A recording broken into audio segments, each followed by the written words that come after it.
Good evening. It's 6 o'clock on Thursday, October 6, 2016. Welcome and thank you for joining us tonight for the English edition of Aura News, where we bring you today's top stories translated into English every weeknight. Discussion of the emergency laws of the judicial reform sparked debates in today's plenary session, where the majority and opposition members exchanged accusations. The Albanian-American prosecutor Jon Junsaj was present at the plenary session to follow the fierce debate regarding the vetting process for future judges and prosecutors. After agreement with the Special Prosecution Against Corruption law, the Democratic Party appealed the vetting law to the Constitutional Court, something that seems to have disappointed the Prime Minister, who accused the opposition of being the party that does not want the judicial reform. Yesterday, the Democratic Party sent the vetting law to the Constitutional Court. The vetting law is the basis of the judicial reform. They want to stop the reform at any cost. They publicly attacked the U.S. ambassador. They want to stop the creation of mechanisms that ensure accountability, effectiveness, and the citizens' access to the justice system. This shows that the Democratic Party's vote in favor of the Special Prosecution Against Corruption is deceitful, because the SPAC cannot function if all the other mechanisms do not function.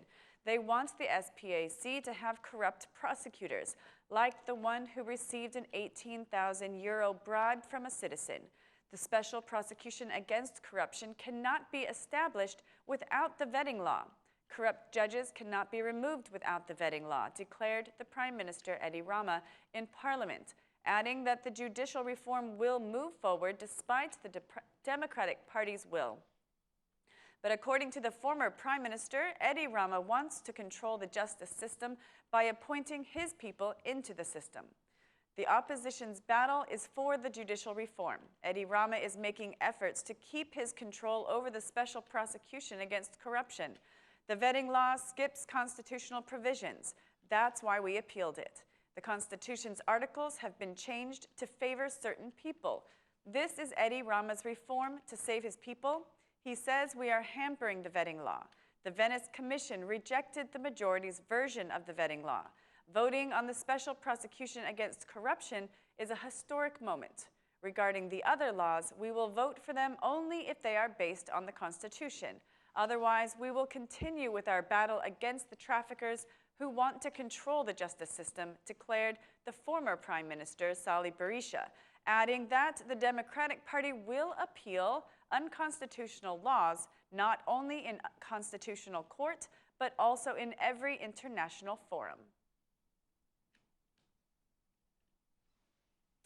The chairman and vice chairman of the Ad Hoc Commission on Judicial Reform are sticking to their arguments while speaking about the emergency laws in today's plenary session.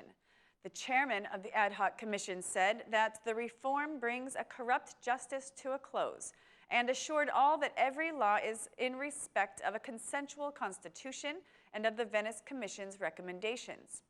This package of laws is completely in accordance with the Venice Commission's recommendations and with the other international standards. The effects will be felt after the vetting law enters into force. The vetting law is one of the most important laws of the judicial reform.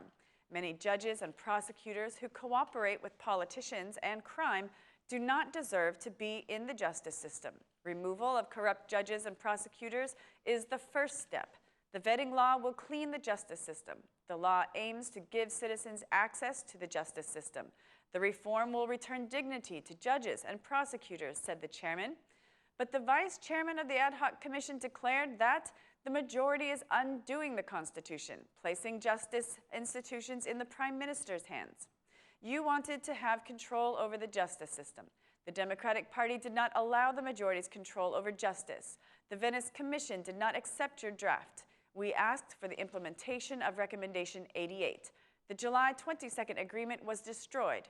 Rama wants to control the justice system, declared the vice chairman of the Ad Hoc Commission, adding that if the majority did not destroy consensus, the judicial reform would have been realized a year ago. The Democratic Party is raising its concern about the significant use of cannabis by the youth, blaming the Prime Minister and the Minister of Interior for the situation. During a meeting with the Democratic Party's leading structures in Administrative Unit 8, the Democratic Party chairman said that the cannabis situation in Albania is alarming. We are in this situation because Edi Rama and Samir Tahiri criminalized the state police. They appointed people with criminal records who are known for their cooperation with organized crime as key directors in the state police and directors in fight against narcotics. How is it possible that the Minister of Interior attacked the opposition, prosecution, and media at the same time that 11 tons of drugs were seized? There is only one answer, because the Minister of Interior is connected to these 11 tons of drugs, declared the DP chairman, who added that the drugs are being sold outside high schools. The Albanian economy continues to suffer from high levels of non-performing loans. The Bank of Albania's data shows that in August, non-performing loans reached their highest level since May of 2015. The Central Bank of Albania's statistics concluded that defaulted loans have reached 21.44%, a growth of 0.29 percentage points in only 1 month, alarming economic experts.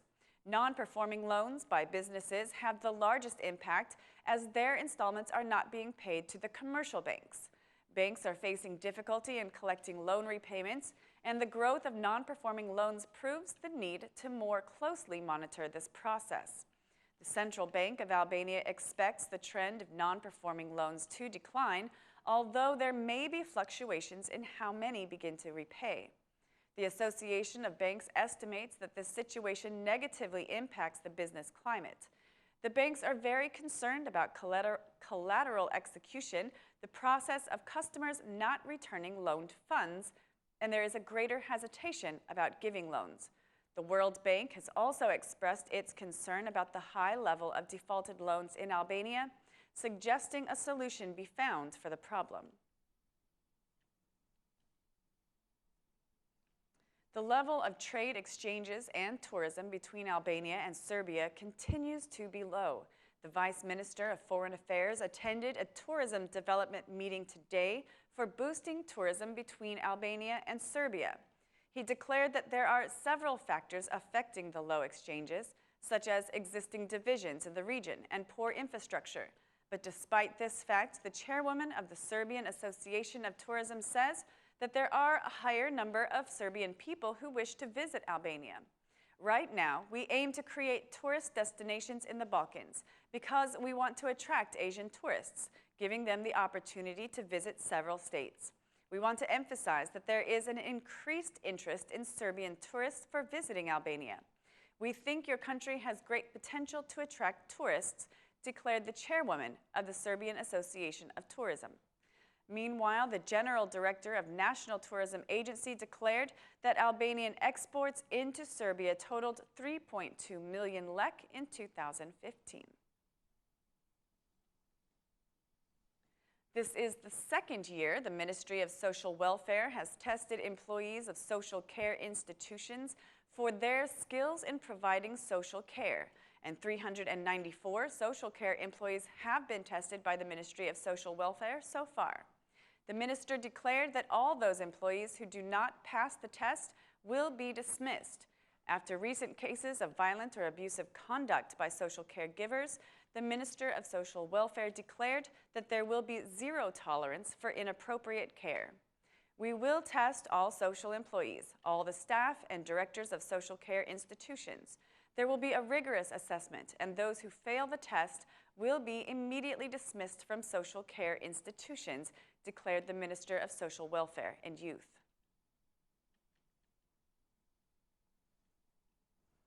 Tirana's mayor, Ariane Villiers, inaugurated some high school sports facilities in the capital.